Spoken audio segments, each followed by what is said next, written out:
여러분 안녕하세요. 오늘 함께 볼 영상은 중2학년 2학기 지학사 1-1 세상에서 가장 따뜻했던 저녁입니다. 자, 본문 들어가기 전에 출제 유형 베스트 먼저 보고 넘어가도록 할게요. 첫 번째로 본문인 세상에서 가장 따뜻했던 저녁의 내용 및 형식상 특징을 묻는 문제입니다. 두 번째로는 학습활동에 제시된 귀뚜라미에게 받은 짧은 편지의 내용 및 형식상 특징을 묻는 문제였습니다. 세 번째로는 창의 융합 활동에 제시된 따뜻한 조약돌의 내용 및 형식상 특징을 묻는 문제였으며 마지막으로는 시를 더 잘 이해하기 위해서 시적 화자에 대해 고려할 사항이나 시의 화자에 대한 내용을 묻는 문제였습니다. 여러분들은 여기에서 아무래도 시의 화자가 누구고 그 화자가 변경됨에 따라 어떤 식으로 시의 내용이 변경되는지 이 부분을 중요하게 알아두고 넘어가야 됩니다. 자, 그렇다면 지문 분석으로 넘어가 보도록 할게요. 자, 우리 일단 시의 제목 보면 세상에서 가장 따뜻했던 저녁이죠. 우리 던이라는 과거 해상을 나타내는 관형사형 전성어미를 통해 지금 과거 상황을 회상하고 있음을 알 수 있습니다. 자, 어둠이 한기처럼 스며들고, 자, 여러분들 다 알겠지만 뭐뭐처럼, 뭐뭐같이, 뭐뭐인양, 뭐뭐듯이 이런 거 사용되면 직유법이에요. 그래서 한기처럼 이라는 건 직유법에 해당되고요. 한기라는 건 차가운 감각이니까 촉각적 심상이 사용되었다고 할 수 있습니다. 또한 지금 1행에서 시간적 배경이 드러나죠. 저녁 무렵의 시간적 배경과 화자가 추위를 느끼고 있음을 알 수 있습니다. 따라서 분위기는 어둡고 차가움이라는 걸 알아둬야 되고, 우리 분위기가 나중에 변경될 텐데 지금 첫 번째에서는 어둡고 차가운 분위기가 나타난다는 거 잘 기억하고 있어야 됩니다. 1사면에서 온도감을 드러내는 시구를 쓰고 시의 분위기를 서술하라는 문제가 출제되었습니다. 또한 해당 부분과 같은 심상이 나타난 것을 찾으라는 문제에 뒷문 밖에는 갈리페 노래라는 틀린 선지가, 젊은 아버지의 서늘한 옷자락이라는 옳은 선지가 출제되었습니다. 뱃속에 붕어새끼 두어머리 요동을 칠 때, 자, 뱃속에서 붕어새끼 두어머리가 요동을 친다라는 거는 그만큼 지금 화자가 배가 고프다는 얘기겠죠? 그래서 화자가 배고픔을 견디고 있는 상황이라는 걸 알 수 있고, 우리 아무래도 화자는 좀 잘 사는 집안인 것보다는 좀 못 사는 집안임을 알 수 있습니다. 자, 뒤에 좀 이따가 붕어빵이라는 시어가 제시될 텐데 그 붕어빵과 연관되어 있는 시어, 붕어새끼가 드러나고 있습니다. 시에 대한 설명을 묻는 문제에 뱃속에 붕어새끼 두어머리 요동을 칠 때라는 시구를 통해 시적 화자가 몹시 배가 고픈 상황임을 알 수 있다는 옳은 선지가 출제되었습니다. 자, 우리 지금 1년까지만 봤는데 우리 지금 1년 저녁 무렵에 화자는 춥고 배고픔을 느끼고 있는 부정적인 상황이죠. 따라서 분위기가 어둡고 차가웠다는 거 기억하고 넘어가야 합니다. 2연으로 넘어가자면 학교와 버스 정류장을 지나는데, 자, 우리 학교와 버스 정류장이라는 건 특별한 공간이 아니에요. 여러분들도 여러 번 지나다니는 공간에 해당하는 일상적인 공간이죠. 따라서 이런 일상적인 공간에서 벌어진 상황임을 알 수 있고, 자, 먼저와 기다리던 선재는 화자의 친구입니다. 내가 맨 책가방 지퍼가 열렸다며 닫아주었다. 자, 여기서 내라는 사람, 나라는 사람이 이 시의 화자고 지금 시에 표면적으로 드러나 있는 거죠, 화자가. 그리고 닫아주었다, 뭐 기다리던 이런 데서 마찬가지로 지금 과거 시제라는 걸 알 수 있고, 내용일치 문제에 현재 시제를 활용하여 시적 상황에 주목하도록 하고 있다는 틀린 선지가 출제되었습니다. 자, 여러분들 지금 이 시는 과거 시제를 활용해서 과거의 상황을 회상하고 있음을 여러분들이 기억하고 있어야 되는 거죠. 자, 근데 갑자기 선재가 내가 맨 책가방 지퍼가 열렸다며 닫아줬대요. 이게 뒤에 이 이유가 나오겠지만 지금 먼저 얘기해주자면 경제적으로 어려운 나가 무안해할까봐 붕어빵을 몰래 전해주기 위한 선재의 행동입니다. 그 다음으로 가면 아무도 없는 집, 썰렁한 내 방. 붕어빵 냄새가 따라왔다. 자, 지금 아무도 집에 없고 내 방은 썰렁해요. 자, 화자의 부정적 현실을 보여주는 시구이죠. 화자의 처진 지금 외롭습니다. 그런데 여기까지 붕어빵 냄새가 따라왔대요. 선재가 나 몰래 가방 안에 넣어준 이 붕어빵 냄새가 따라온 거고, 지금 냄새라고 했으니까 후각적 심상이 사용되고 있습니다.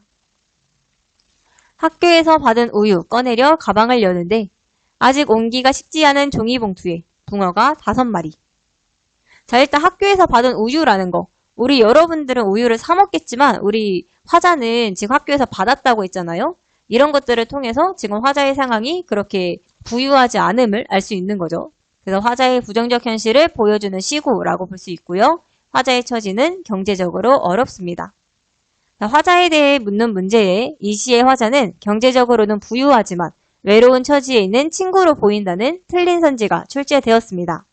또한 시에 대한 설명을 묻는 문제에 학교에서 받은 우유라는 시구를 통해 시적 화자의 상황이 매우 넉넉하다는 것을 짐작할 수 있다는 틀린 선지가 출제되었습니다.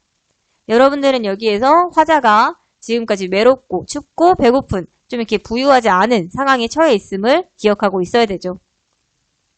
그래서 아직 온기가 식지 않은 종이봉투라는 것은 선제의 따뜻한 마음과 우정을 드러내며 촉각적 심상이 해당하고요. 붕어가 5마리. 자, 이 시의 중심 소재입니다, 여러분. 선제가 준 붕어빵을 의미하고요. 우리 아까 앞에서 선제가 갑자기 내가 맨 책가방 지퍼 열렸다면서 닫아줬잖아요. 이 행동이 바로 이렇게 몰래 붕어 5마리를 넣어주기 위한 행동이었다는 거죠. 사랑과 배려가 담긴 소재로 친구의 따뜻한 마음과 우정을 상징합니다. 붕어가 5마리라는 이 시의 중심 소재는 매우 중요하니까 여러분들이 꼭 기억하고 넘어가야 됩니다. 자, 마지막 하자면 내 16 세상에. 지금 우리 화자가 16밖에 안 됐, 지금 화자가 실제로 16살일 수도 있고 어른인 내가 그 16살의 나를 회상하는 걸 수도 있죠. 어쨌든 지금 일어난 일을 화자가 16살에 겪었다는 거죠. 시에 대한 설명을 묻는 문제에 내 16 세상이라는 시구를 통해 시적 화자의 나이는 16살 정도로 추측해볼 수 있다는 옳은 선지가 출제되었습니다. 가장 따뜻했던 저녁. 자, 가장 따뜻하다라는 것은 화자가 지금 선제의 따뜻한 마음을 느끼고 감동을 받았기 때문이죠. 분위기가 따뜻하게 변했습니다. 우리 아까 맨 처음에는 어둡고 차가운 분위기였는데 지금 따뜻한 분위기로 전환되었죠. 이 분위기에 대해 묻는 문제가 자주 출제되었기 때문에 여러분들은 이 분위기의 전환을 잘 기억하고 있어야 되고 윗글에 대한 설명을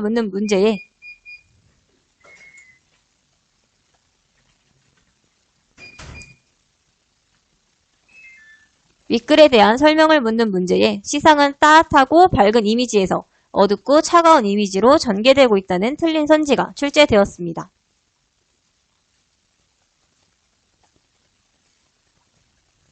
그래서 학습활동은 좀 중요한 거 위주로 보자면 온도감 드러내는 시구. 우리 1년에서 3년까지는 분위기가 차갑고 외롭고 어두웠는데 4년에서 5년은 따뜻한 분위기로 전환되었다는 거. 그리고 이 시의 화자, 이 부분에 대해서 잘 알아놔야 되는 거죠. 시의 화자를 묻는 문제에 이 시의 화자는 어린 시절 친구에게 받았던 따뜻한 마음을 회상하는 어른이라고 생각해 라는 옳은 선지가 출제되었습니다. 자, 이 시의 화자는 지금 두 가지로 생각을 할 수 있어요. 아까도 잠깐 얘기했지만 16살의 학생으로 어려운 가정 형편의 외로운 친구로 볼 수도 있고요. 아니면 지금 어른이 된 내가 16살의 나를 회상하는 지난 경험을 이야기하고 있는 어른이라고도 볼 수 있죠. 그래서 여러분들은 지금 이 시의 화자가 두 가지 버전으로 생각될 수 있다는 거 무조건 알아둬야 되고 그 이유까지 함께 알아놔야 되는 거죠. 그래서 우리 시의 화자란 무엇이냐면 자, 시인은 시의 주제, 분위기 등을 효과적으로 전달할 수 있는 일을 시의 화자로 설정하게 됩니다. 따라서 시를 읽을 때 화자의 성별, 나이, 어조, 상황 등을 잘 살펴 감상하면 시를 더 잘 이해할 수 있게 되는데요. 시의 화자에 대해 묻는 문제에 시의 화자는 시의 운율을 형성하는 데 기여한다는 틀린 선지가, 시의 화자는 시의 전체적인 분위기를 형성하는 데 기여한다는 옳은 선지가 출제되었습니다. 우리 시의 운율은 화자 가지고 형성되지 않아요, 여러분. 그래서 시의 주제, 분위기 등을 효과적으로 전달하고 이런 주제와 분위기에 영향을 미치는 게 바로 시의 화자이다 라는 거를 알아두면 되고, 두 번째로 문제에 많이 출제된 귀뚜라미에게 받은 짧은 편지로 넘어가도록 하겠습니다. 자, 여러분들 이 시의 화자는 귀뚜라미예요. 그래서 귀뚜라미는 이 시의 화자로 편지를 쓴 인물이고요. 귀뚜라미를 의인화해서 표현하고 있습니다. 의인화라는 건 사람이 아닌 것을 사람처럼 표현하는 표현 방법이죠. 보자면 지금 귀뚜라미가 대상한테 편지를 써준 거예요. 울지 마. 엄마 돌아가신 지 언제인데 너처럼 많이 우는 애 처음 봤다. 자, 지금 화자의 상황이 아니라 대상의 상황이 드러나는 거죠. 대상은 지금 엄마가 돌아가시고 계속 울고 있나 봐요.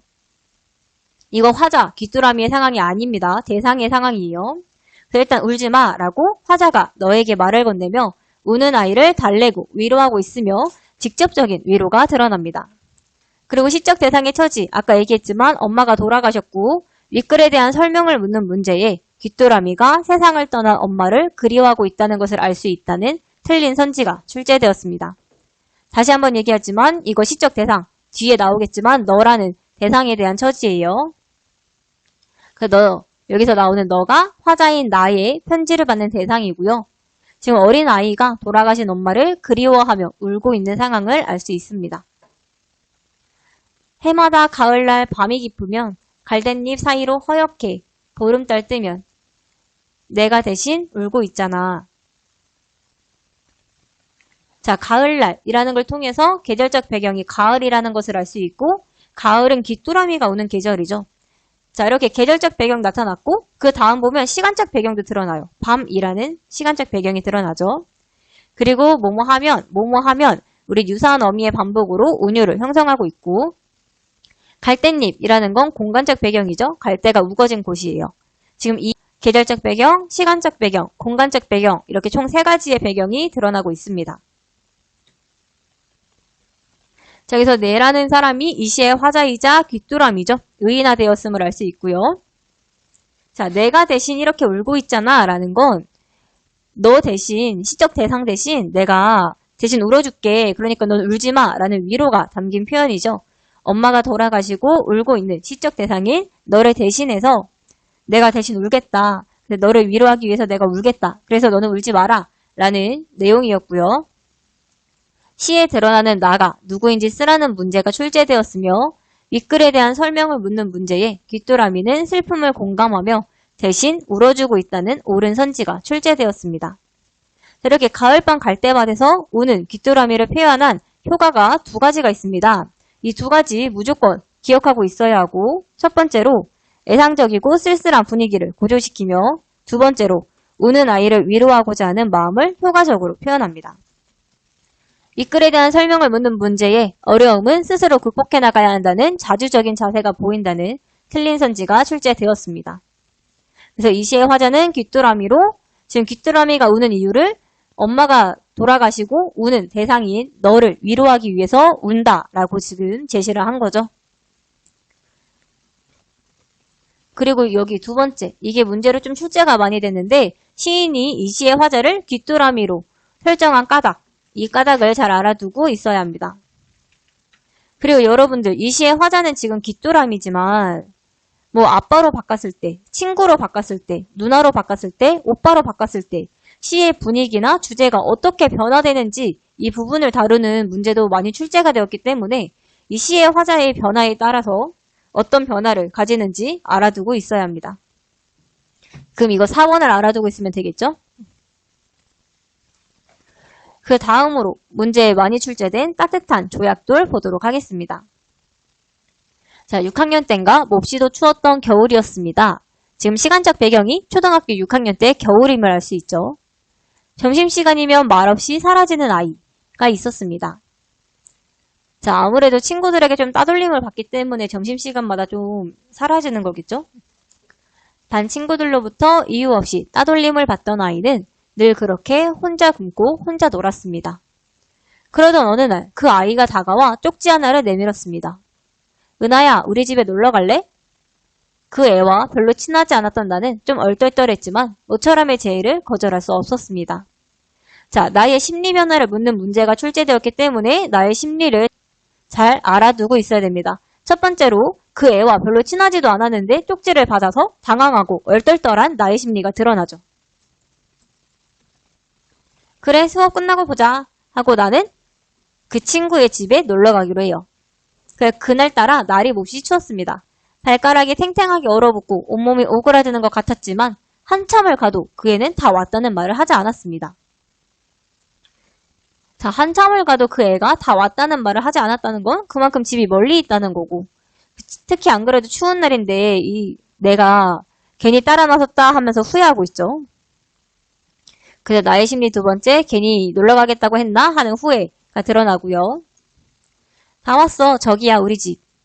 그 애의 손끝이 가리키는 곳에는 바람을 맞기도 어렵고 한방눈의 무게조차 지탱하기 힘들어 보이는 오두막 한 채가 서 있었습니다.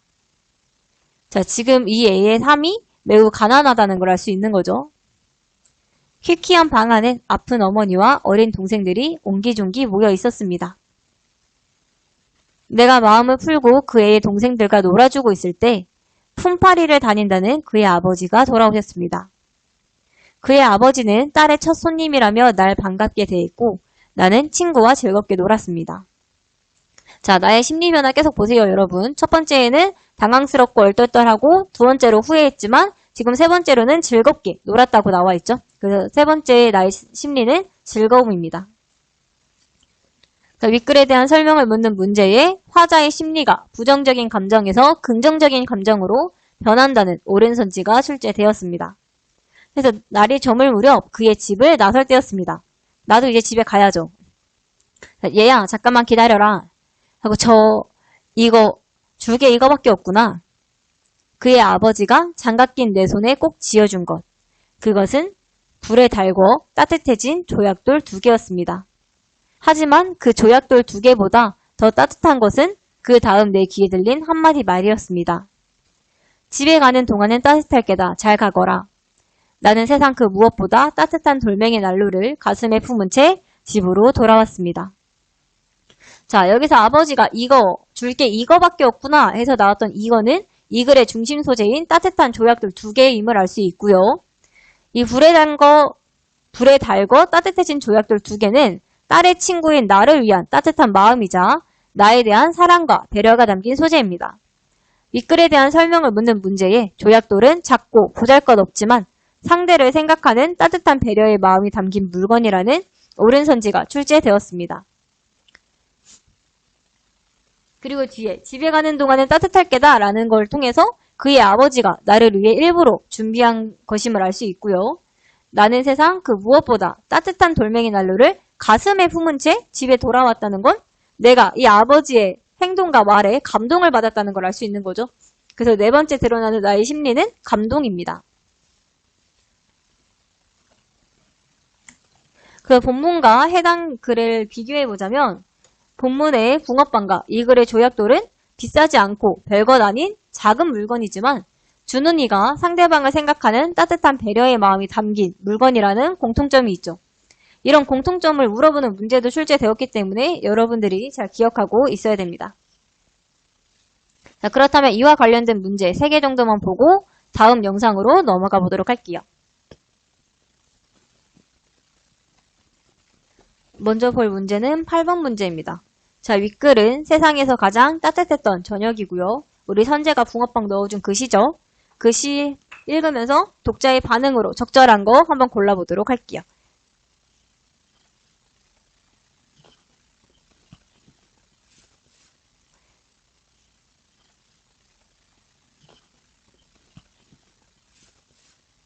자, 우리 8번 같이 보도록 할게요. 우리 8번에 가장 적절한 거 4번이라고 할 수 있죠. 우리 한기, 아직 온기가 식지 않은 종이봉투, 따뜻했던 저녁과 같은 촉각적 심상을 활용하여 화자의 상황과 정서를 드러내고 있습니다. 나머지 적절하지 않은 이유 보자면 아무도 없는 집, 썰렁한 내 방을 통해서 화자가 지금 외로운 상황임을 알 수 있으나 당시 시대적 상황, 시대적 현실 같은 건 알 수가 없죠. 2번, 미각적 심상이 아니라 촉각적 심상을 활용하여 선재에게서 받은 감동을 극대화하고 있고요. 3번, 어둠이 한기처럼 스며들고를 통해 드러나는 어둡고 차가운 이미지에서 내 16세상에 가장 따뜻했던 저녁을 통해 드러나는 밝고 따뜻한 이미지로 전개되고 있습니다. 5번, 사랑과 배려가 담긴 소재로 친구의 따뜻한 마음과 우정을 상징하는 것은 온기가 식지 않은 종이봉투에 붕어가 5마리이고 학교에서 받은 우유는 화자의 부정적 현실, 경제적으로 어려운 현실을 보여주는 시구에 해당합니다. 따라서 가장 적절한 거 4번이라고 할 수 있습니다. 다음으로 볼 문제 25번 문제입니다. 자, 여기서 윗글은 귀뚜라미에게 받은 짧은 편지이고요. 지금 윗글을 엄마에게 받은 짧은 편지로 바꿔 쓴 거예요. 달라진 내용으로 옳은 거 일시정지 누르고 한번 풀어보도록 합시다. 여러분 같이 볼게요. 우리 25번에 적절한 거 바로 3번이죠. 우리 윗글은 화자인 귀뚜라미가 너 대신 운다고 했으나 보기는 꿈에서 만나서 실컷 놀고 웃자는 표현을 통해 함께 우는 것임을 알 수 있습니다. 따라서 화자가 대신 울어주는 것에서 함께 우는 것으로 바뀌었다고 할 수 있습니다. 나머지 적절하지 않은 이유 보자면 1번 윗글의 시적 화자는 나 바로 귀뚜라미죠. 시적 대상은 엄마를 잃은 자식인 너 이었으나 보기의 시적 화자는 나 엄마죠. 시적 대상은 엄마를 잃은 자식인 너로 시적 화자만 바뀌었다고 할 수 있습니다. 2번 윗글은 의인화된 시적 화자로 인해 시적 분위기가 고조되었지만 보기는 의인화가 드러나지 않습니다. 윗글에서 의인화가 드러나는 건 귀뚜라미가 편지를 쓴다라는 그 내용 자체도 그렇고 귀뚜라미를 나라고 표현한 그 부분에서도 의인화가 드러나는 거죠. 4번 윗글과 보기 둘 다 애상적이고 쓸쓸한 분위기가 드러나고요. 5번 윗글과 보기 둘 다 우는 아이를 위로하고자 하는 마음이 드러나기에 가장 적절한 거 3번이라고 할 수 있습니다. 마지막으로 시의 화자에 대한 문제 보고 마무리하도록 할게요. 우리가 마지막으로 풀어볼 문제는 30번 문제로 여러분들 풀어볼 시간 줄 테니 일시정지 누르고 한번 풀어보도록 합시다.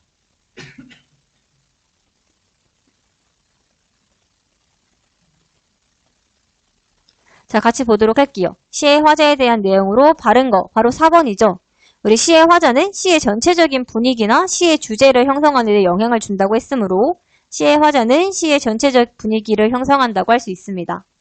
나머지 적절하지 않은 이유 보자면 우리 시의 화자는 항상 작품 밖에 있는 거 아니죠? 우리 본문인 세상에서 가장 따뜻했던 저녁만 봐도 시의 화자가 시 안속에 나라는 인물로 드러나 있었기 때문에 적절하지 않게 되고요. 2번 시의 화자는 세상에서 가장 따뜻했던 저녁처럼 일상적인 언어를 사용할 수 있습니다.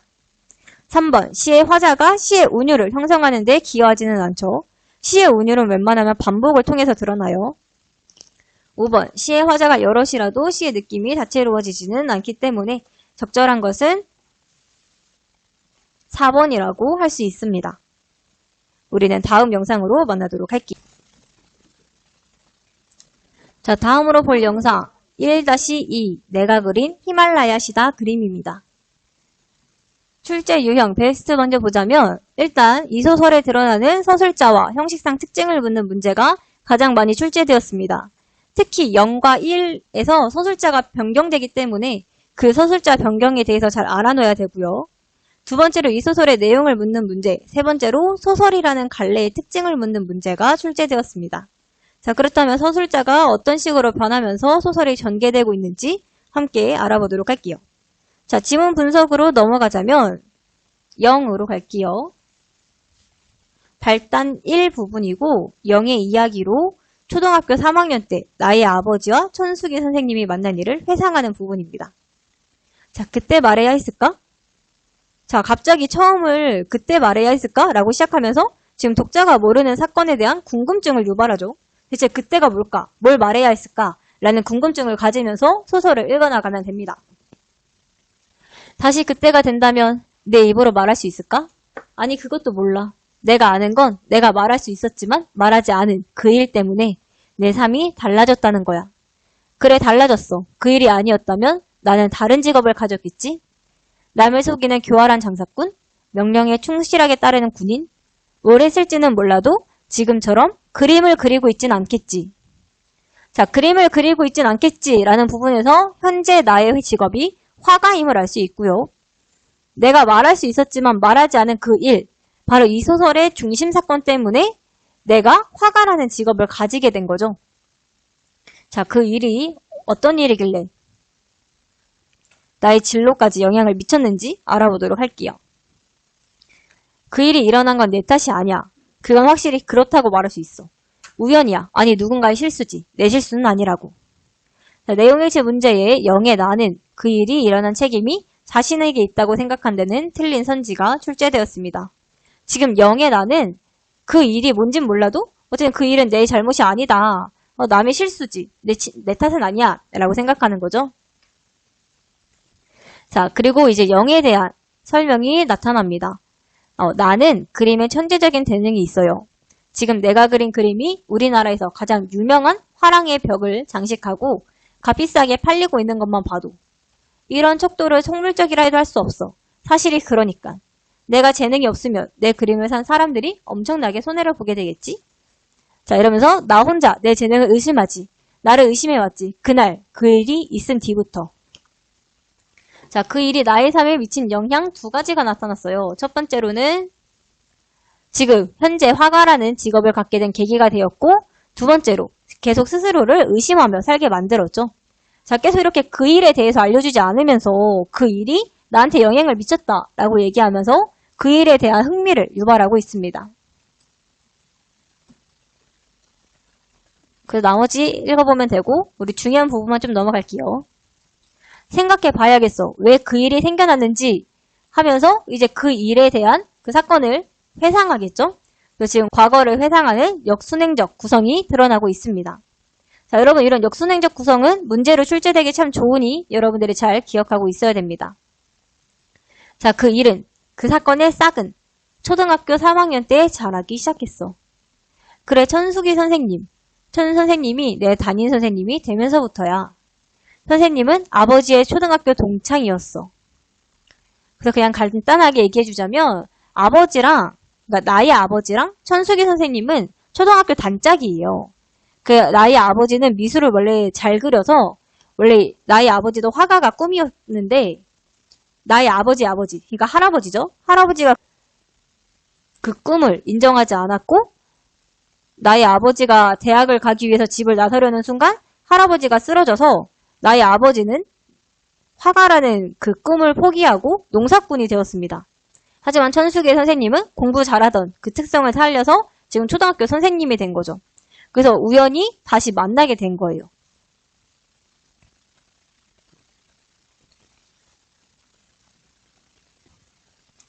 그래서 지금 여기 나오는 아들놈이 이 소설의 주인공이자 영의 서술자인 나, 백성규를 의미하고요. 그래서 아버지는 나라도 그림을 좀 그리게 하기 위해서 지금 염소를 판 돈으로 읍내에 하나밖에 없는 화방에 가서 그림 재료를 삽니다. 그래서 자신은 가정환경 때문에 화가의 꿈을 접었지만 아들이라도 좋은 화가가 되길 바라면서 지금 가난하지만 자녀가 꿈을 펼칠 기회를 주고자 하는 거죠. 그 아버지는 이 가난한 살림에도 불구하고 나에게 줄 크레파스와 스케치북을 사다가 지금 천숙의 선생님을 만나게 된 거죠. 그래서 서로를 알아보게 되고 그래서 이제 서로 대화를 나누게 되는 거예요. 그리고 나를 불러서 넌 더 열심히 해야 된다라는 얘기를 하게 됩니다. 자, 그 다음에 1위예요. 발달 2로 1의 이야기입니다. 카페에서 나는 백성규의 그림을 보며 그의 그림에 대한 견해를 밝혀요. 자, 근데 우리 0의 서술자는 백성규였으나 1의 서술자는 다른 사람임을 여러분들이 꼭 기억하고 넘어가야 되는 거죠. 그래서 1에서 나는 또 다른 서술자로 이 소설의 또 다른 주인공입니다. 서술자 변화가 드러나고요. 1인칭 주인공 시점에 교차가 드러나죠. 서술자를 묻는 문제에 두 서술자의 시점이 교차됨으로써 같은 사건에 대한 대응 방식이 서로 다르게 드러난다는 옳은 선지가 출제되었습니다. 그래서 1의 나는 그림을 좋아한대요. 그래서 오늘도 전시된 그림을 받고 이렇게 그림을 보다가 백성규의 그림을 보게 됩니다. 그래서 이 사람은 백성규의 그림을 높게 평가해요. 악마가 그려준 것처럼 동그랗고 선명한 저 원, 원과 원을 연결하는 신락같은 저 선, 더없이 흰 바탕, 너무나 희어서 마치 없는 듯한 바탕, 뭐 흰 눈보다 더 희고 흰 구름보다 더 희고 흰 거품보다 더 흰 저 흰색. 영혼을 팔아서 그 대가로 도깨비가 가져다 준 물감을 쓰는 것일까? 물감의 검은색보다 검고 숲보다 더 검고 천진무구한 소녀의 눈동자보다 더 검은 저 검은색. 여우 귀신이 그에게 검은색 물감을 가져다 주는 것일까? 자, 이렇게 도깨비, 여우 귀신과 같이 비현실적인 존재를 들어서 지금 백성규의 그림을 높게 평가하고 있습니다.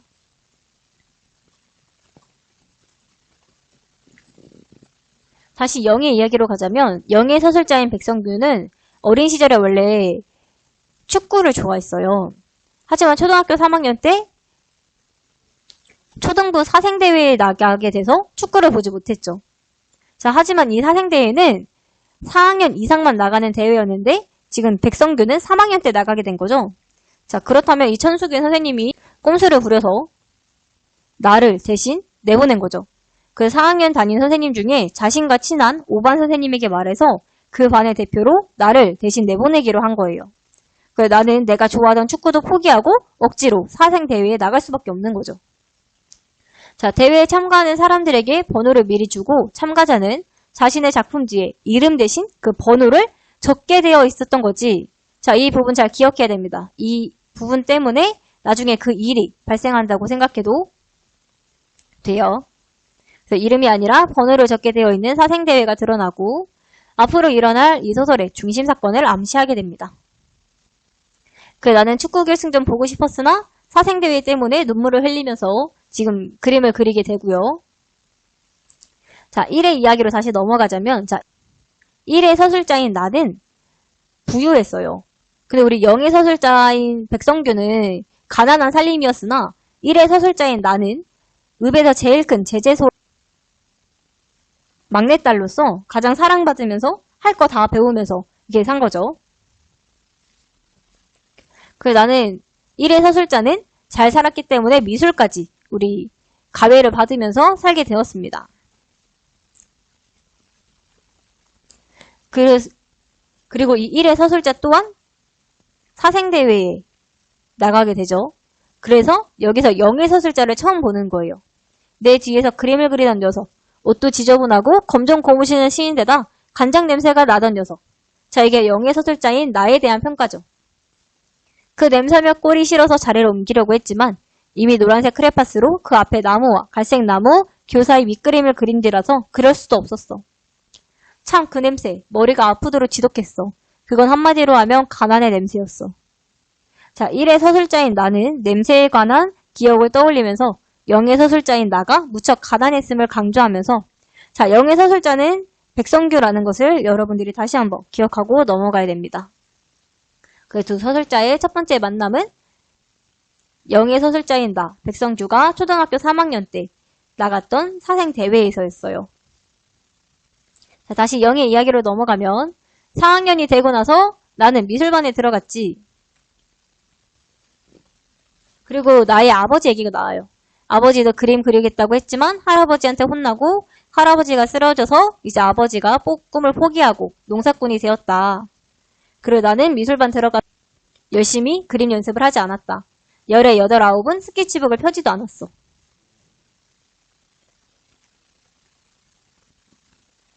자, 그러다가 초등학교 4학년 때 이제 다시 국민체전, 우리 사생대회가 열리게 되겠죠? 모든 게 작년하고 비슷했어. 내가 떳떳이 반 대표로 사생대회에 참가하게 되었다는 것이나 대회 장소가 우리 학교라는 게 달랐지.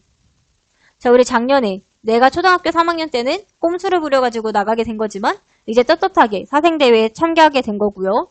대회 장소가 올해에는 우리 학교가 되었습니다. 그래서 장원상을 받으면 상품으로 그림 연습을 마음껏 할 수 있을 거라고 생각했어. 지금 생각하면 참 웃어. 상으로 그림 도구를 받아서 그림을 제대로 잘 그릴 생각을 하다니. 자, 지금 서술자가 자신의 과거를 회상하며 과거 자신의 모습에 대한 현재의 느낌과 생각을 서술하고 있습니다. 그래서 지금 4학년 때 나, 백성규가 장원을 받고자 하는 거는 크레파스랑 스케치북, 이 상품을 받기 위해서예요. 왜냐면 우리 집은 잘 사지 못하니까 크레파스하고 스케치북을 많이 사지 못해요. 따라서 상품으로 받아서 이거를 쓰면서 그림 연습을 해야지 라는 생각을 하고 있는 거죠. 그래서 무조건 장원을 타야 돼요, 얘는. 작년에는 축구 경기를 보지 못해서 눈물을 흘리면서 그림을 그렸지만 올해에는 사뭇 달라진 표정과 행동으로 그림을 그리게 되죠. 자, 이때의 나의 번호는 124번입니다. 나가 124번을 기억하는 까닭은 124군 부대 이름이 연상되어서일 수도 있고 번호에 얽힌 특별한 사건이 있었기 때문일 수도 있죠. 그래서 124번을 적고 그림을 그리는데 언제부턴가 내 앞에 여자아이 2명이 있네. 한 아이는 낯이 익어. 천숙이 선생님하고 같이 가는 걸 몇 번 본 적이 있었지. 여기서 한 아이가 일의 서술자인 나죠. 자주색 원피스에 검정 에나멜 구두를 신고 있었고 머리에 푸른 구슬 리본을 메고 있는데 무척 얼굴이 희고 예뻤지.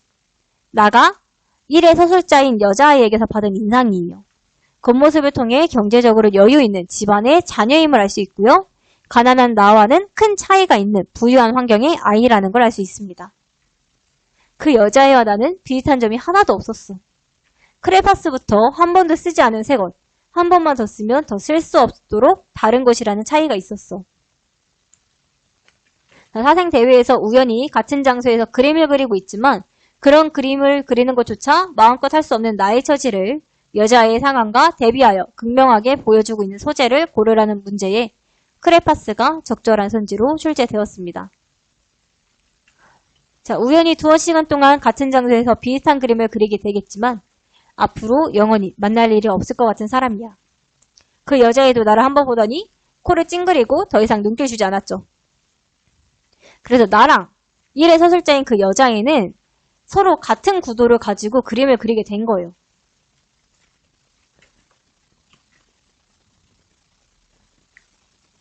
마감 시간이 다 되어서 나는 그림을 제출했고요. 그림을 제출하면서 축구를 했지만 나는 계속 언제 결과가 나오나 기다리고 있었죠. 자, 근데 이상하게 심사가 조금 오래 걸리는 것 같은 거예요. 그래서 내가 계속 배고픔이나 뭐 친구들이 놀자는 걸 거부하고 계속 기다리고 있는데 교문 조금 못 미친 곳에서 심사위원들과 인사를 나눈 주 선생님은 뒤돌아서서 내가 앉아있는 쪽으로 걸어왔죠. 새하얀 시멘트길에 떨어지던 새하얀 햇빛, 그 위에 또각또각 찍히던 그 발소리를 나는 아직도 잊지 못해.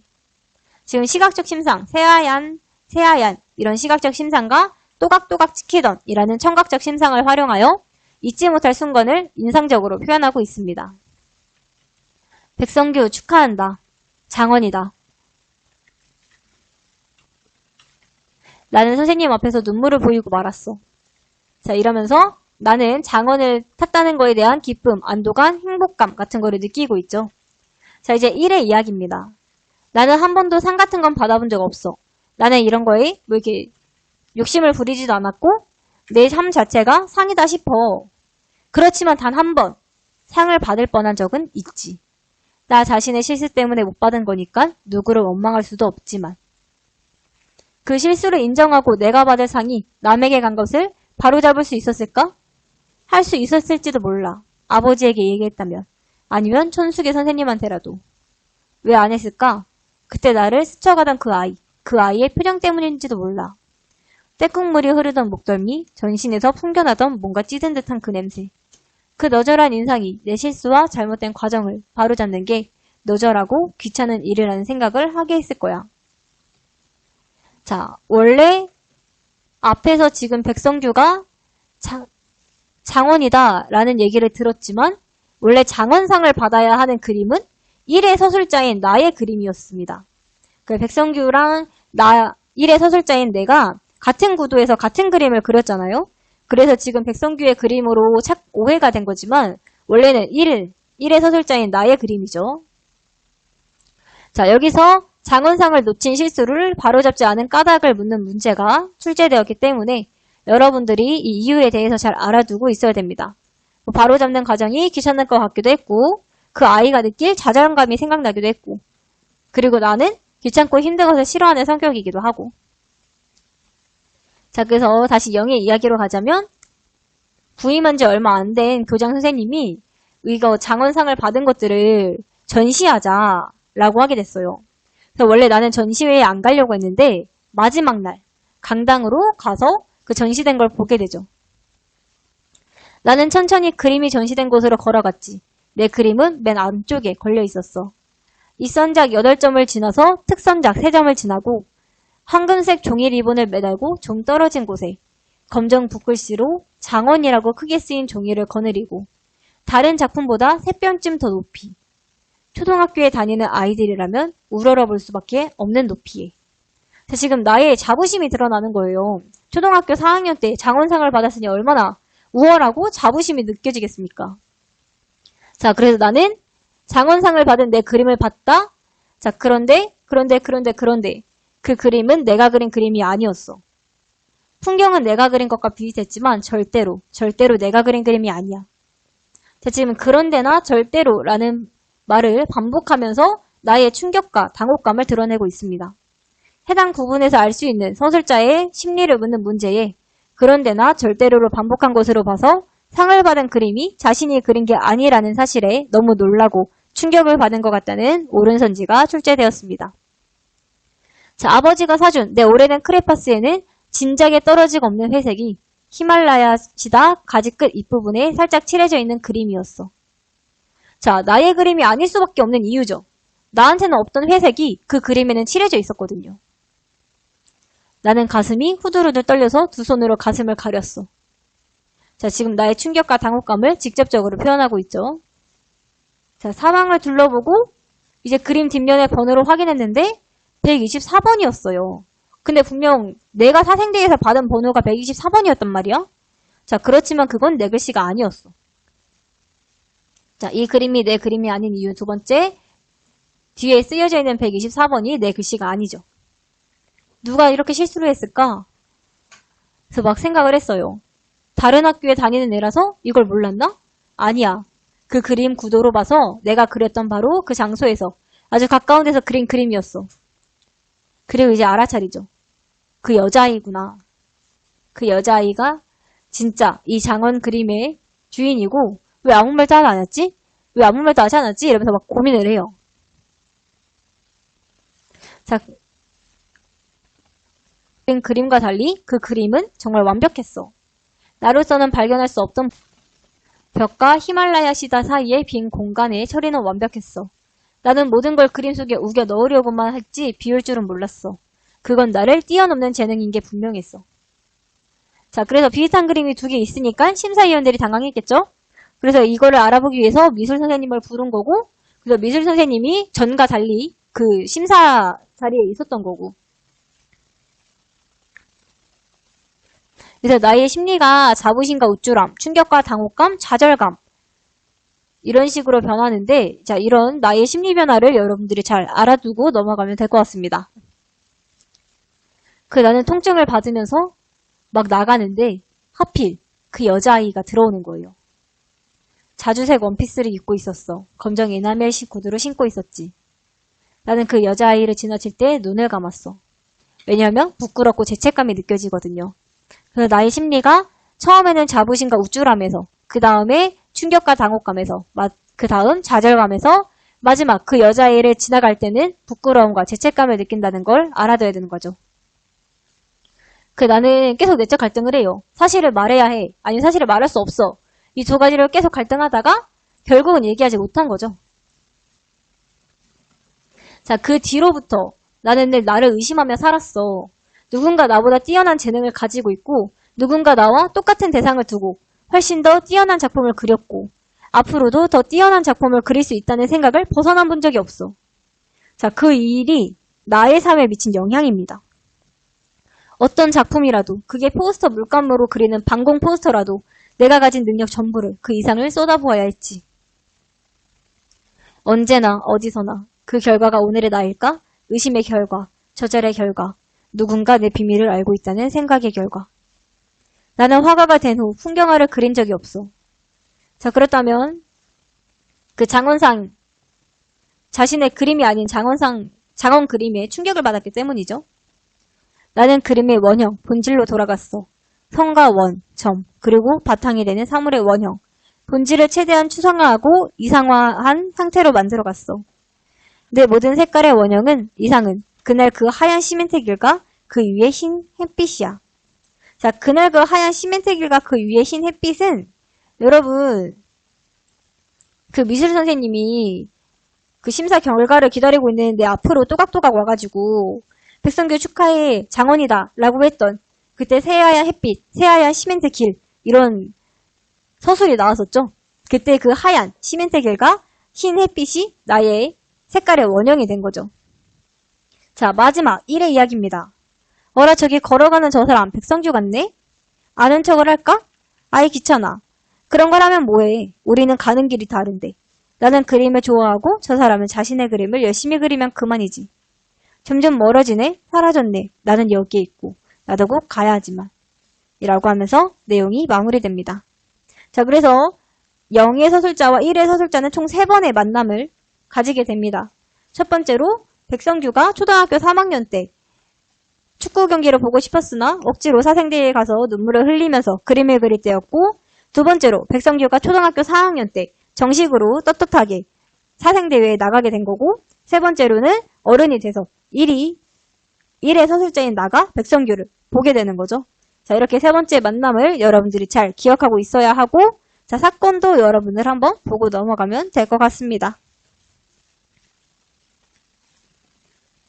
자, 목표활동으로 넘어가자면 우리 서술자에 관해 파악해 봅시다. 이 표가 문제에 출제되었기 때문에 여러분들은 0의 서술자와 1의 서술자의 어릴 적 과정 환경, 아버지의 가치관, 취미나 성격 같은 것들이 어떤 식으로 다른지 알아두고 있어야 됩니다.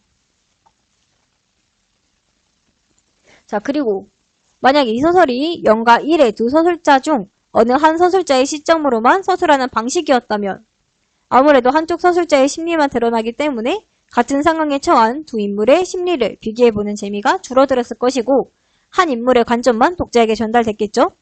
그리고 한 서술자의 고백적인 내면의 소리에 집중할 수 있었을 겁니다.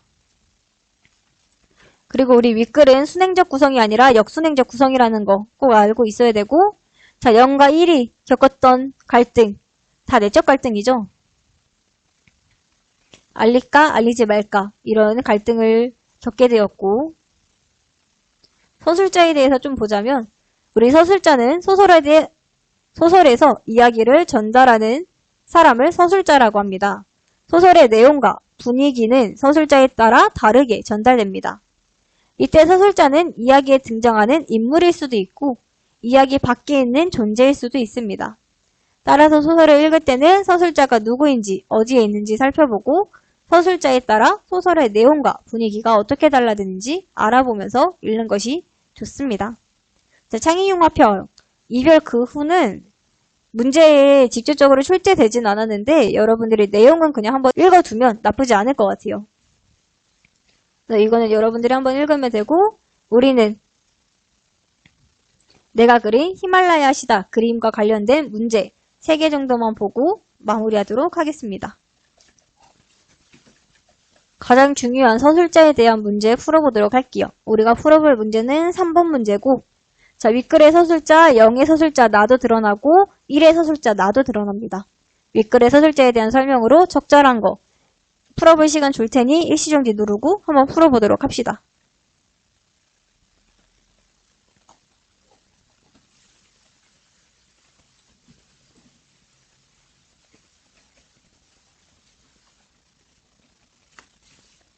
자, 그러면 3번 같이 보도록 할게요. 우리 3번에 적절한 거 먼저 보자면 일단 니은. 우리 같은 상황. 사생대회의 장원작 주인이 아닌 다른 사람이 상을 받은 상황에 처한 두 인물. 0의 서술자와 1의 서술자가 서술자로 등장하고 그 사건에 대한 각각의 심리를 서술하고 있으므로 니은 적절하게 되고요. 리을. 0의 서술자와 1의 서술자의 시점이 교차됨으로써 대응 방식이 서로 다르게 드러나고 있으므로 적절하게 되죠. 우리 0의 서술자는 장원주에게 주인을 밝히지 못하고 그 일에 현재까지 영향을 받고 있죠. 1의 서술자는 자신의 실수를 밝히지 않았지만 그래도 본인의 삶에 만족하며 살아가는 그런 차이점이 드러나고 있습니다. 따라서 적절한 거 니은과 리을 바로 4번이라고 할 수 있고, 기역과 디귿 적절하지 않은 이유 보자면 우리 한 서술자가 다른 서술자의 심리를 관찰하고 있진 않죠. 따라 적절하지 않고요. 디귿. 다른 사건이 아니라 같은 사건에 대한 두 서술자의 생각이 드러나는 것이므로 디귿도 적절하지 않습니다. 따라 적절한 거 4번입니다. 그 다음으로는 내용 문제 보도록 할게요. 우리 문제 풀기 전에 A랑 B 먼저 알려주자면 A는 사생대회인데 0의 서술자인 나가 초등학교 3학년 때 참가했던 사생대회입니다. B 또한 사생대회인데 B는 0의 서술자인 초등학교 4학년 때 나가게 된 사생대회입니다. 자, A와 B에 대한 설명으로 옳은 거 풀어볼 시간 줄 테니 일시정지 누르고 한번 풀어보도록 합시다.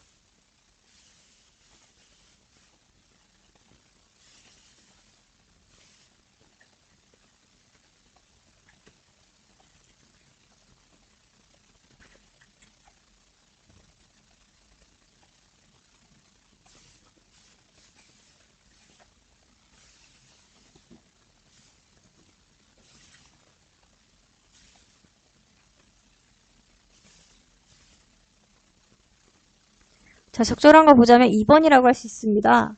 자, B에서는 내 앞에 언제부터 여자아이가 2명 앉아 있었어. 한 아이는 낯이 익었어. 라는 부분을 통해서 0과 1의 서술자가 서로 만났음을 알 수 있으나 제시된 부분에 0과 1의 서술자가 A에서 만난 것은 서로 드러나지 않죠. 따라서 제시된 부분에서 B와는 달리 A에서는 0과 1의 서술자가 서로 만나지 않았다고 할 수 있고요. 나머지 적절하지 않은 이유 보자면 1번 A는 0의 서술자인 나가 축구를 좋아하던 3학년 때 참가한 사생대회이고 B는 0의 서술자인 나가 축구보다 그림에 흥미를 가지던 4학년 때 참가한 사생대회이므로 B는 바로 0의 서술자인 나가 초등학교 4학년 때 나간 대회이고 A는 그 전해에 나간 대회가 됩니다. 3번 A에서 0의 서술자인 나는 장원상을 받아 기뻐한 것은 맞으나 1의 서술자인 나가 상을 받지 못해 아쉬워하는 모습은 드러나지 않고요. 4번 0의 서술자인 나는 A에서 나가 축구를 좋아하던 3학년 때 참가한 사생대회라서 비정상적인 방법으로 참여했지만 B는 0의 서술자인 나가 축구보다 그림에 흥미를 가지던 4학년 때 참가한 사생대회로 정상적인 방법으로 참여한 대회입니다. 5번 A는 0의 서술자인 나가 축구를 좋아하던 3학년 때 참가한 사생대회로 교육청 마당에서 열렸고 B는 0의 서술자인 나가 축구보다 그림에 흥미를 가지던 4학년 때 참가한 대회로 우리 학교에서 열렸으므로 A와 B 모두 나의 학교에서 열렸다고 할 수 없습니다. 따라서 적절한 거 2번이라고 할 수 있습니다. 자, 마지막으로 볼 문제 16번 문제입니다. 가의 그 일이 0의 나에게 준 영향을 보기에서 모두 고른 거 찾는 문제고 자, 여러분들한테 가가 무엇인지 보여줄게요. 여기 0 부분만 봐도 되겠죠?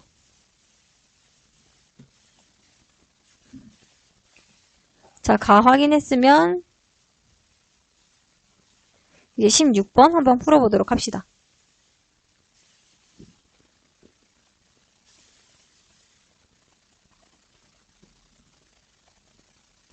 자, 16번 같이 보자면 일단 니은 그 일이 아니었다면 나는 다른 직업을 가졌겠지? 이 부분을 통해 그 일이 지금의 직업인 화가를 갖도록 영향을 주었음을 알 수 있고요. 디귿 그 뒤로부터 나는 늘 나를 의심하면서 살았어. 누군가 나보다 뛰어난 재능을 가지고 있고 누군가 나와 똑같은 대상을 두고 훨씬 더 뛰어난 작품을 그렸고 앞으로도 더 뛰어난 작품을 그릴 수 있다는 생각을 벗어나 본 적이 없어. 이 부분을 통해서 그 일이 누군가가 나보다 뛰어난 재능이 있다는 사실을 의식하며 살게 했음을 알 수 있습니다. 리을 내가 타고난 재능을 한 번도 의심해 본 적이 없는 것처럼 말하고 다녔지. 고개를 쳐들고 상대의 눈을 쏘아보며 이런 부분을 통해 그 일이 나의 마음을 들키지 않으려 노력하였으며 타고난 재능을 지닌 사람처럼 하고 다니게 했음을 알 수 있습니다. 기역과 미음 적절하지 않은 이유 보자면 그 일이 일어난 건 내 탓이 아니야. 이런 부분을 통해서 그 일은 자신이 직접 벌인 일이 아님을 알 수 있고요. 미음 나는 사람들에게 여유를 주고자 자연의 모습을 그린 게 아니죠. 이런 이야기는 제시되어 있지도 않고요. 따라서 기역과 미음이 적절하지 않고 적절한 거 니은, 디귿, 리을 해서 3번이라고 할 수 있습니다. 니은, 디귿, 리을에서 4번이라고 할 수 있습니다. 자, 이것으로 내가 그린 히말라야 시다 그림도 마무리 지을 건데 지금 본 이 모든 자료는 나무 아카데미에서 활용할 수 있습니다. 또한 문의사항은 유튜브 댓글이나 나무 아카데미 1대1 문의 게시판에 남겨주시면 되고요. 뒤에 나오는 구독 버튼을 눌러주시면 더 빠르게 정보를 받아볼 수 있습니다. 그렇다면 우리는 다음에 또 다른 영상으로 만나도록 하겠습니다.